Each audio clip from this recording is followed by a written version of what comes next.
2020, tahun yang penuh kejutan. Layaknya wahana roller coaster, tahun ini dipenuhi dengan suka dan duka. Salah satu dari duka yang mendalam, pandemi COVID-19. Pandemi ini tampaknya harus diberi penghargaan. Mengapa?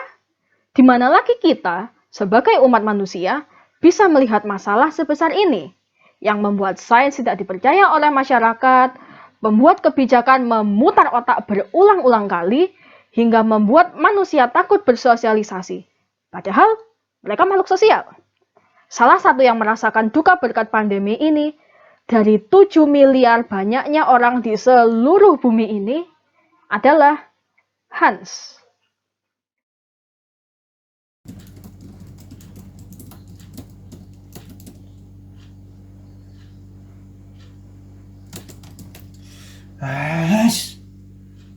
Bingung mau ngapain lagi. Lama-lama bosan terus ya kalau misalkan di rumah begini terus. Rasanya kayak udah mau mati aja. Aduh. Tanpa disadari, kilatan kelip oranye dari layar komputernya seperti memaksanya untuk keluar dari alam mimpi.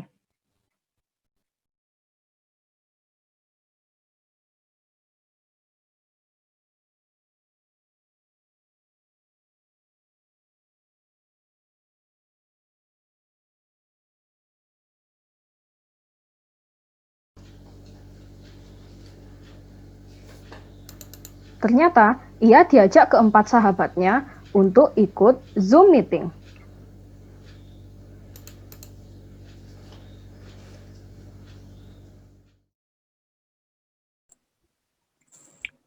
Halo? Lama banget coynya. Sok sibuk. Yang ada itu bingung mau ngapain. Hobi cuma rebahan sama makan.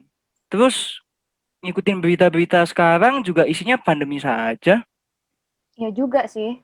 Tapi bukannya sekarang udah zamannya new normal ya? Harusnya kan bisa keluar-keluar. Iya juga sih. Tapi orang tua aku belum kasih izin aku untuk keluar-keluar dulu. Mereka takut aku bakal terjangkit virus ini nanti. Alah, gak usah diturutin lah. Emangnya mereka paham kalau kamu ingin keluar? Bosan terus di rumah, harus berani lah. Tuh, gimana ya? Mereka orang tuaku juga. Masa kulawan begitu saja? Ya elah, udah bukan zamannya kali orang tua itu ngangkang anaknya. Udahlah, apa ruginya juga sih? Lagian juga kita tetap ngelakuin protokol kesehatan. Tapi kalau aku diizinkan keluar, kalian bakal ikut kan jalan-jalan gitu?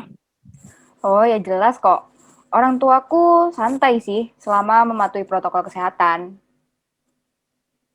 Oke lah, kalau begitu nanti akan ku coba minta izin kepada orang tuaku.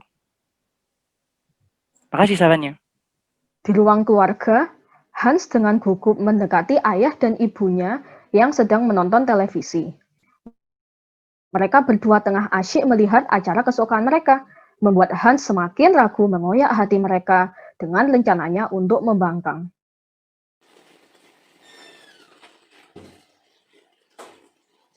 Kamu kenapa? Kok kamu kayak kelihatan bingung gitu, nak? Aku minta diberikan PS5 lagi tuh ya. Bukan itu, Bu. Anu ya. Aku sebenarnya hari ini diminta untuk keluar sama teman-temanku jalan-jalan bareng. Ya boleh. Sudah berapa kali ayah bilang berbahaya keluar masa pandemi seperti ini, Hans? Ya, tapi ya Teman-temannya ibu itu sudah banyak yang kena penyakit ini. Semua itu karena keluyuran terus. Udah deh, kamu gak usah aneh. tapi kan aku tuh gak sama kayak teman-temannya ibu. Ya aku bakal ikutin protokol kesehatan lah. Ya kasih tahu ayah sama ibu alasan kamu pengen keluar. Kalau kamu ada alasan penting, ayah sama ibu akan mengizinkan. Ya, aku itu bosen di rumah terus ya. Isinya kerjaan cuma tidur, makan, ulangi lagi gitu aja terus. Gini ini ya yang ibu nggak suka. Banyak yang sebenarnya bisa kamu kerjakan. Kamu bisa menekuni hobi lamamu, kamu juga bisa bantuin ayah sama ibu kan beres-beres rumah. Tapi loh Bu, temen-temenku yang lain udah dibolehin. Ya tiap orang tua itu beda-beda. Kami ini mengkhawatirkan kesehatanmu kan. Terus itu masih merajalela di luar sana. Sudahlah, ya Bu. Aku ini tuh udah gede, bisa jaga diri di luar sana sendiri.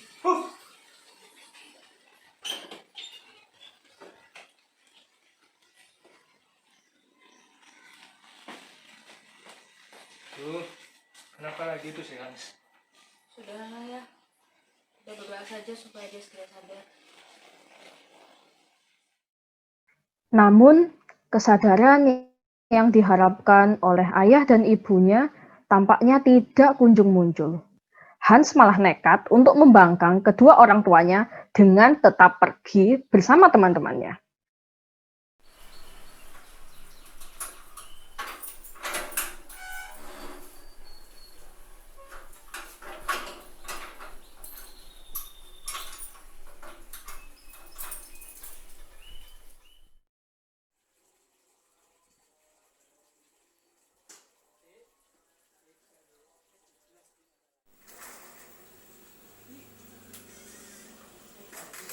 Sudah diingatkan berkali-kali tetap tidak ada gunanya.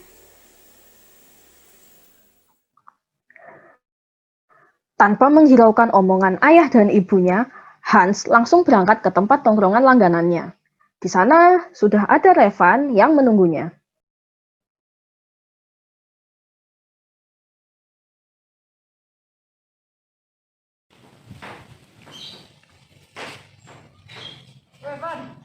Oi. Oi, apa? Lama banget. Iya, tadi sebenarnya orang tuaku juga belum kasih izin sih. Oh, terus akhirnya boleh. Ya enggak. Cuma ya apa sudah bosen ya keluar-keluar aja. Oke. Tapi itu Kawisa sama Pinta ikut kan? Masa cuma kita berdua? Ya ikut lah, kan tahu kan mereka kan biasanya telat. Oh iya sih. Iya. Ya udah. Mereka pun asik mengobrol hingga lama. Hingga akhirnya mereka memutuskan untuk pulang ke rumah masing-masing.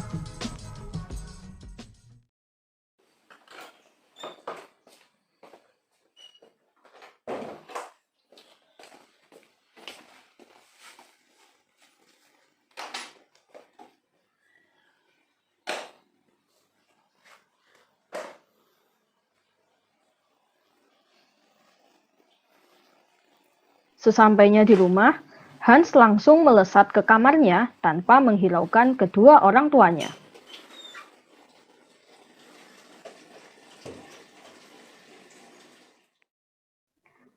Aktivitas ini terus dilakukan oleh Hans bersama teman-temannya. Orang tua Hans sudah menyerah dan memutuskan untuk membiarkan anaknya keluar rumah asalkan tetap mematuhi protokol kesehatan. Hingga akhirnya salah satu teman Hans ada yang sadar bahwa tindakan mereka selama ini salah. Besok kita kumpul-kumpul lagi kan? Iya. Temen-temen, rasanya lebih baik kita nggak usah nongkrong kayak gini dulu deh. Soalnya kondisi Indonesia sekarang udah parah banget. Mulai sekarang lebih baik kita stay at home aja, biar pandemi ini nggak tambah parah. Lagi pula kita udah cukup sering nongkrong kok. Jadi seharusnya kita nggak bosan lagi di rumah. Ya elah, apain sih? Lagian ya selama ini juga banyak banget yang keluar rumah. Dan kita masih aman-aman aja kan semua. Kita masih sehat. Iya nih, kalau kamu di rumah, ya udah di rumah aja, nggak usah ikut nongkrong lagi. Ya sudah, yang penting aku sudah mengingatkan kalian. Ah, ganggu lah. Mending keluar dah daripada ngerusak suasana. Baiklah, mungkin ini terakhir kali aku ikut nongkrong bareng kalian. Maaf kalau aku merusak suasana. Aku cuma pengen nasihatin kalian, biar kita semua nggak ada yang terkena COVID-19.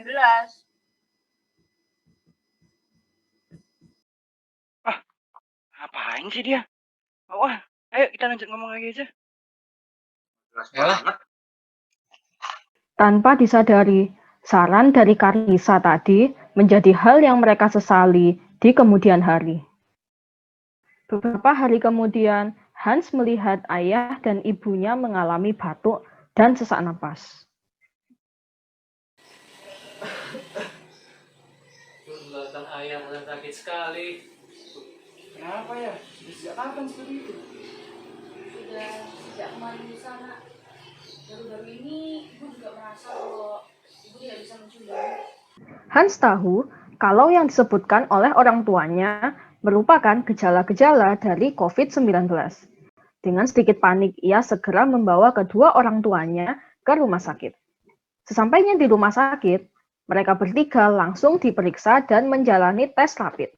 Kemudian, Hans kembali ke rumah dengan perasaan was-was sambil menunggu hasil tes rapid orang tuanya. Duh, buka apa enggak ya? Aku takut nanti kenapa-napa lagi kedua orang tuaku. Setelah beberapa saat, Hans berani membuka surel itu. Surel tersebut berisikan laporan dari rumah sakit bahwa orang tua Hans reaktif COVID-19. Hans sangat kaget mengetahui hal itu. Ia pun terpaku menatap layar komputernya. Beberapa hari kemudian, Hans menerima telepon dari dokter yang merawat kedua orang tuanya.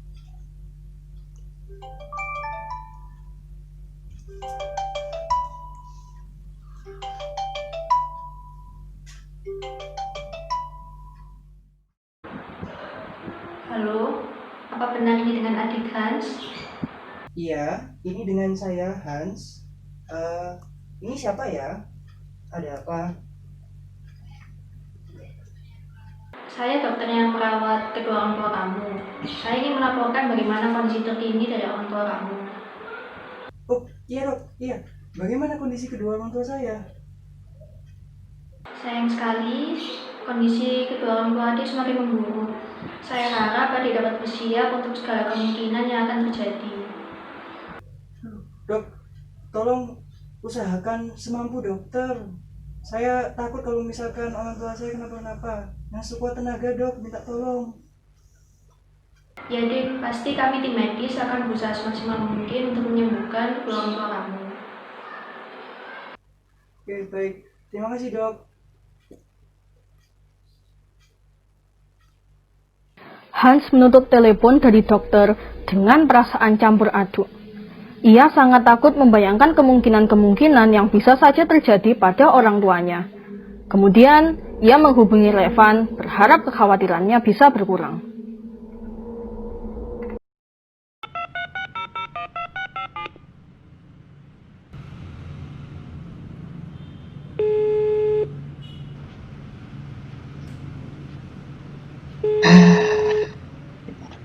Dia.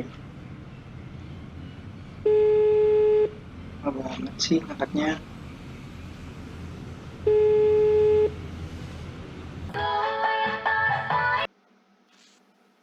Halo, Halo, halo, halo Van. Ini aku Hans. oh Hans. Kenapa Hans? Kok nanda kamu kayak gitu? Oke, jadi beberapa hari yang lalu aku dapat berita kalau misalkan orang tuaku itu positif COVID-19 dan barusan ada dokter yang menelponku kalau misalkan kondisi kedua orang tuaku makin parah. Aku takut mereka kenapa-napa. Hah? Kok bisa sih? Jangan-jangan aku juga positif gara-gara sering ketemu kamu. Mending dari sekarang kamu isolasi diri di rumah deh. Nggak usah ikut nongkrong sama kita lagi.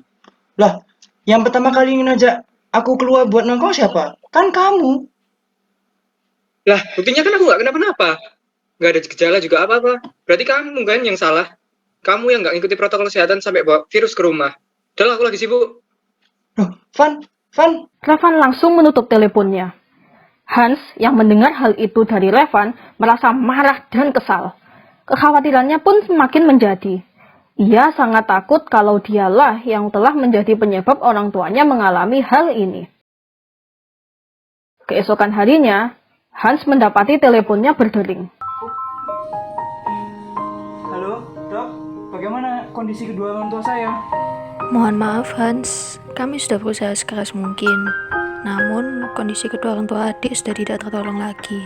Setelah mendengar kabar itu, ia langsung lemas, kemudian terjatuh duduk di sofa di belakangnya.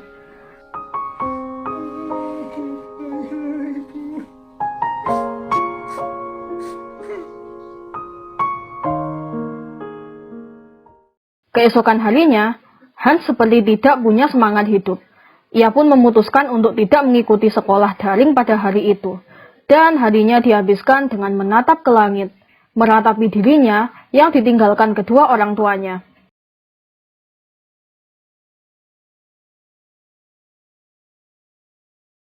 Ada dua orang tetangganya yang berjalan di depannya.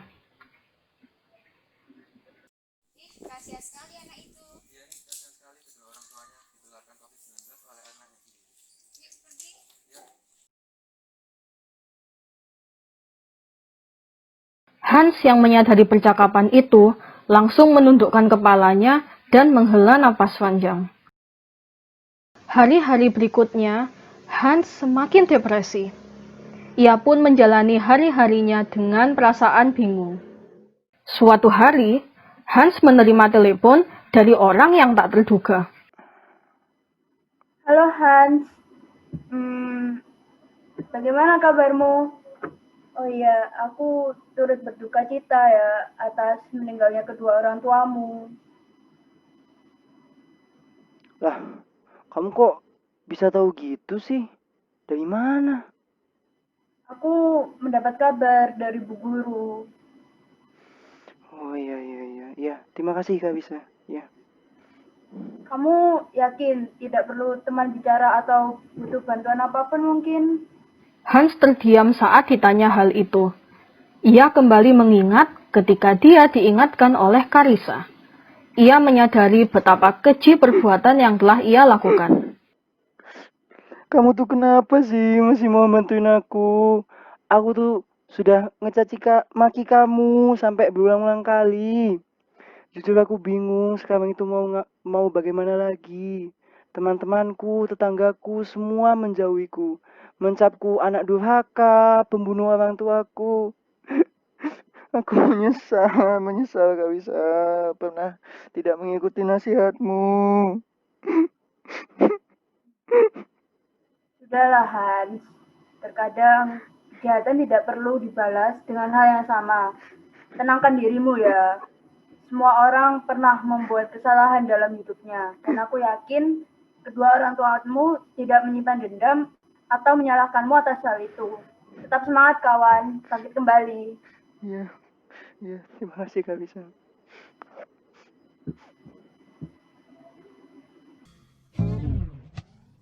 Semenjak saat itu, Hans dan Carissa sering berkontakan satu sama lain, bercerita keluh kesah dan saling menyemangati satu sama lain. Hans tidak murung seperti dulu lagi dan mulai dapat melanjutkan hidupnya seperti sedia kala. Berkat bantuan dari orang tak terduga, ia selamat dari jurang kehancuran. Selesai sudah drama yang kami sampaikan pada hari ini. Terima kasih kepada para penonton yang sudah menonton sampai akhir. Amanat yang bisa kita ambil bersama dari cerita ini adalah 1. Patuhi protokol kesehatan yang berlaku.